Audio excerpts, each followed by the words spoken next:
پہنچاتا ہوں. بیٹے سے مشورہ کیا, بیٹا معصوم ہے, نبی ہے. توجہ, بیٹے نے کہا انشاءاللہ مجھے آپ صبر کرنے والوں میں سے پائیں, فکر نہ کریں, مشورہ. توجہ, اب گھر آئے, رسی لی, چھری لی, بیٹے کو ساتھ لیا, آگے آگے اسماعیل, پیچھے پیچھے ابراہیم جا رہے ہیں میدان مینا کی طرف. ایک بات بتائیں, ابراہیم نے بتایا تھا نا بیٹے کو, دھوکے سے تو نہیں لے جا رہے, ساتھ چلے ساتھ, دھوکے سے تو نہیں لے جا رہے, دھوکا تھا نہیں, دھوکا نہیں تھا, مشورہ تھا, صلاح تھی. بیٹے کو پتا تھا نا جو مجھے باپ لے کر جا رہے ہیں, میرا باپ سچا نبی ہے, مجھے ذبح کرے گا, لیکن جا رہے ہیں. توجہ, لوگ اعتراض کرتے ہیں, لوگ اعتراض کرتے ہیں, وفدینا و بذبح عظیم, لوگ اعتراض کرتے ہیں. حسین کو پتا جو تھا, فلاں نے روکا, فلاں نے روکا تھا, فلاں نے منع کیا تھا, نہ جاؤ کربلا میں, مارے جاؤ گے. تو حسین کیوں چلا تھا, کیوں گیا میدان میں, یہ تو خودکشی ہو گئی. ارے حسین پہ بعد میں سوال کرنا, پہلے اسماعیل سے تو پوچھو, پتا جو تھا گیا کیوں تھا.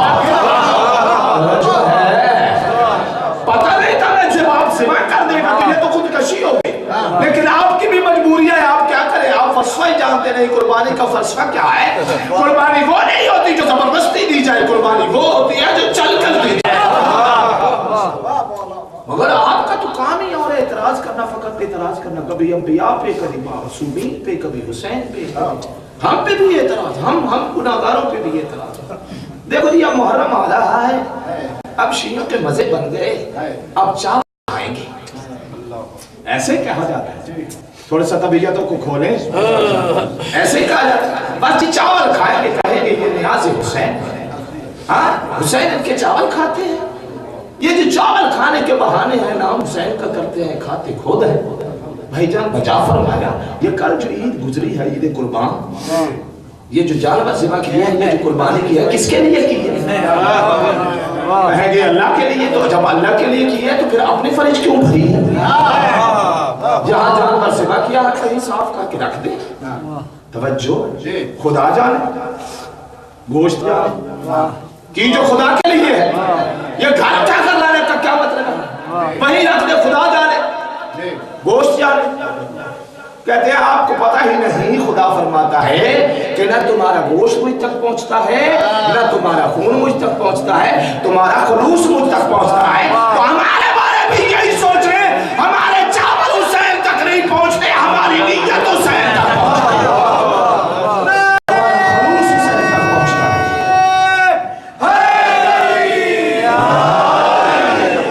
خوشنودی سید الشہداء امام علی مقام بلند تر صلوات.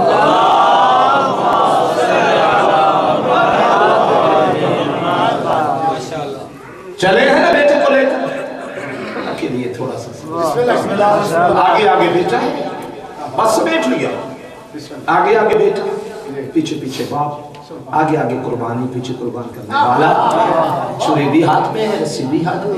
چلے ہیں میدان مینا کی طرف. خلیل خدا, خدا آزمایا ہے اپنے دوست کی دوستی کو, پہلے مال سے آزمایا, پھر جان سے آزمایا, اب اولاد سے آزمایا. سننا تھوڑا سا, اب اولاد سے آزمایا, لے کے چلے. یہ رستے میں وہ آ گیا جس نے قسم اٹھائی تھی کہ میں سب کو گمراہ کروں گا, اور یہ بھی کہتا ہے کہ میں بھی بڑا دلیر ہوں, بڑا مرد ہوں, دل جزدہ میں کھٹکتا ہوں میں کانٹے کی طرح. یہ شیطان بھی دلیر ہے, اس نے قسم اٹھائی تھی جب یہ گمراہ کرنے پہ آیا, نہ اس نے مسجد چھوڑی, نہ مدرسہ چھوڑا. توجہ ہے, یہ شیطان بڑا شیطان ہے,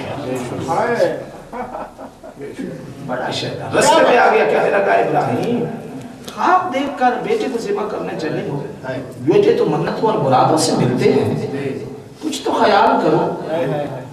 تم بوڑھے ہو گئے ہو, تمہاری پہلے والی عقل نہیں رہی, کیا کر رہے ہو, بیٹا ذبح کرنے چلے ہو. ابراہیم نے فرمایا لا حول ولا قوت الا باللہ العلی العظیم. کہنے لگا کیسے پہچانا, میرا تو حلیہ ہی بزرگوں والا, میرا کتب تو دیکھو. توجہ ہے نا, کیسے پہچانا کہ میں شیطان ہوں. نبی نے فرمایا میں جانتا ہوں جو نبی کے باغ پہ اعتراض کرتا ہے شیطان. توجہ ہے, اب اس نے سمجھا کہ یہ تو بزرگ ہے, یہ تو میرے دور میں آئے گے, اب اسماعیل سے کہنے لگا اسماعیل سے تیرا باپ بوڑھا ہو گیا ہے, چھری لے کر چلا ہے, کبھی کسی نے خواب دیکھ کر بھی کسی بیٹے کو ذبح کیا آج تک سنا ہے؟ اب بھی مانگتا انکار کرتے جان بچ جائے گی, زندگی بار بار نہیں ملتی. اسماعیل نے کہا لا حول ولا قوت الا باللہ العلی العظیم. کہنے لگا تو تو بچہ ہے, تو نے کیسے پہچانا؟ اسماعیل نے کہا میں جانتا ہوں جو نبی کے عمل پہ اعتراض کرتا ہے وہ بھی شیطان. سمجھ رہے ہیں آپ؟ مایوس ہو گیا شیطان, ہاجرہ کے دروازے پہ آ گیا. توجہ رہے, ہاجرہ کے دروازے پہ آ گیا. کہنے لگا ہاجرہ گھر میں بیٹھی ہو, پتا ہے تیرے بیٹے کو لے کر کہاں گئے ہیں؟ اسماعیل ابراہیم سلام ہے جناب ہاجرہ کی عظمت. کہنے لگی جدھر بھی لے گئے ہیں ٹھیک لے گئے, کیا بات, جہاں بھی لے گئے ہیں ٹھیک لے گئے. کہنے لگا ہاں آپ نے تو ایسے کہنا ہے, تیرا جو شوہر ہے چوری لے گئے؟ ہاں. رسی لے گئے؟ کہنے لگی ہاں. تو وہ ذبح کرنے گئے اپنے بیٹے کو, جاتے خواب دیکھا ہے, ابھی میدان مینا تک نہیں پہنچی. جو ابھی وقت ہے, رستے میں ہوں گے, دوڑ کر جاؤ اپنا بیٹا چھین لو. بیٹے بار بار نہیں ملتے, بیوی نے فرمایا لا حول ولا قوت الا باللہ العلی العظیم. کہنے لگا تو نے کیسے پہچانا؟ نہ تو نبی ہے نہ تو معصوم ہے, تیرے میرے درمیان پردہ بھی ہے, دیوار بھی آئل ہے, تو نے کیسے پہچانا؟ بیوی نے کہا معصومین کی صحبت میں رہتی ہوں, میں جانتی ہوں. مجھے تو پہلے پہچان, میں نبی کی بیوی ہوں, تو مجھے گھر سے باہر لانا چاہتا ہے, شیطان نہیں ہے تو اور کیا؟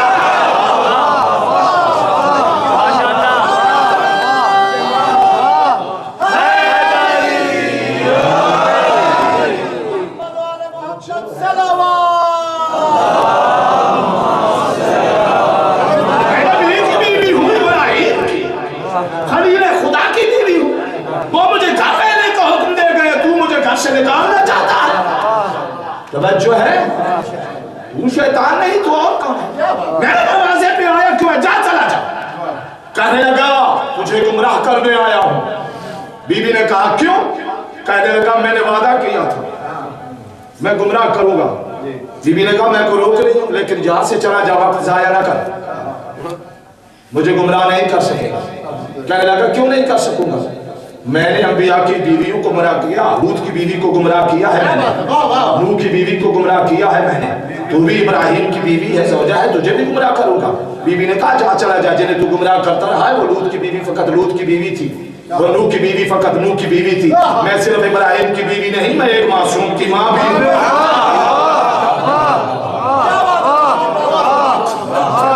تو جو معصوم کی ماں ہوتی ہے وہ گمراہ نہیں ہوتی. یہ بات یہودی بھی سمجھ گئے تھے, یہ بات شیطان بھی سمجھ گیا تھا کہ سچ ہے جو معصوم کی ماں ہوتی ہے وہ گمراہ نہیں ہوتی. جب یہودیوں نے مریم سے کہا تھا مریم سے کہ بیٹا کہاں سے لائی, نہ تو تیرا باپ ایسا نہ تیرا نانا ایسا نہ دادا ایسا نہ تیرا خاندان ایسا, تو جناب عیسیٰ نے جواب دیا انی عبداللہ عطانی الکتاب وجعلنی نبیا, میں اللہ کا بندہ کتاب لے کر آیا, نبی بن کے آیا. تو پشت کر کے چل دیے تھے یہودی. سوال کیا گیا کہ یہ تمہارے سوال کا جواب تو نہیں ہے, تمہارا تو اعتراض تھا بچہ کہاں سے آیا, یہ بچہ بول پڑا ہے, تمہارے سوال کا جواب تو نہیں ہے, واپس چل دیو. کہنے لگے ہم یہودی ہونا اور بات ہے, اتنا ضرور جانتے ہیں کہ معصوم کی ماں گناہگار نہیں ہوتی.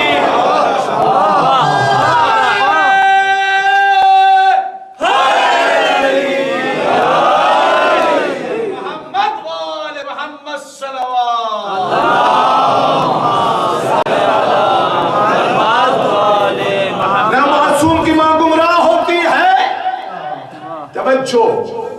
نہ معصوم کی ماں گناہگار ہوتی ہے. کہتے ہیں علی کی ماں بھول کر آ گئی تھی,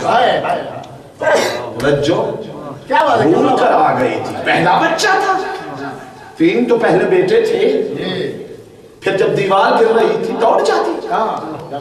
توجہ, جب دیوار گری دروازہ بننے لگا, بیوی واپس پلٹی, آواز ہے کعبہ سے, کہاں جاتی ہو؟ کہنے لگی اپنے گھر میں جا کر بچے کو جنم دوں گی, تم نے دعا جو سن لی ہے تو گھر جا کر جنم دوں گی.